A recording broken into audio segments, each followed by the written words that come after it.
కొన్నేళ్లుగా కాకినాడ కేంద్రంగా రేషన్ బియ్యం అక్రమంగా విదేశాలకు తరలిపోతోంది. ప్రధానంగా యాంకరేజ్ పోర్టు నుంచి లక్షల టన్నుల బియ్యం అక్రమంగా సముద్రాలు దాటుతోంది.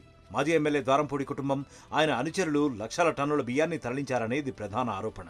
రేషన్ బియ్యాన్ని వైసీపీ అండదండలున్న 16 కంపెనీల వ్యాపారులు అనేక ప్రాంతాల నుంచి కిలో 6 రూపాయలకు కొనుగోలు చేసి కాకినాడకు తరలించారు. వీటిని ద్వారంపూడి కుటుంబం, ఆయన అనుచరులు కొనుగోలు చేసి మిల్లుల్లో పాలిష్ చేసి కిలో 70 రూపాయల చొప్పున విదేశాలకు ఎగుమతి చేశారనే ఆరోపణలున్నాయి.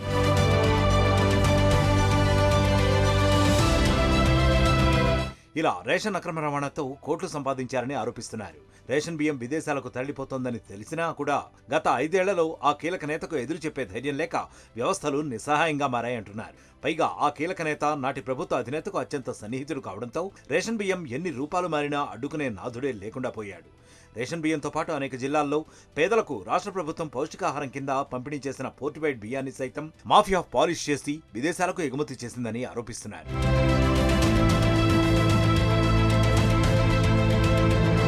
వైసీపీ అధికారంలోకి రాకముందు కాకినాడ యాంకరేజ్ పోర్టు నుంచి మాత్రమే విదేశాలకు బియ్యం ఎగుమతి అయ్యేది. 2014-2019 మధ్య పోర్టు ద్వారా 16 లక్షల టన్నుల బియ్యం ఎగుమతి కాగా దీంట్లో రేషన్ బియ్యం తక్కువ పరిమాణంలో ఉండేది. కానీ వైసీపీ అధికారంలోకి వచ్చిన తర్వాత బియ్యం ఎగుమతులు రెట్టింపయ్యాయంటున్నారు. అదే సమయంలో రేషన్ మాఫియా ప్రభుత్వ పెద్దల పరోక్ష సహకారంతో తన నెట్వర్క్ను విస్తరించింది. ఫలితంగా కాకినాడకు నిత్యం వేల లారీల్లో రేషన్ బియ్యం గోదాముల్లోకి రహస్యంగా చేరుతూ ఉండేది. ఎక్కడా వీటిని తనిఖీలు కూడా చేయకుండా అప్పటి పౌర సరఫరాల కార్పొరేషన్ సైతం సహకరించింది. ఈ విభాగం కూడా సదరు కాకినాడ కీలక నేత తండ్రి చేతుల్లో ఉండేదంటున్నారు.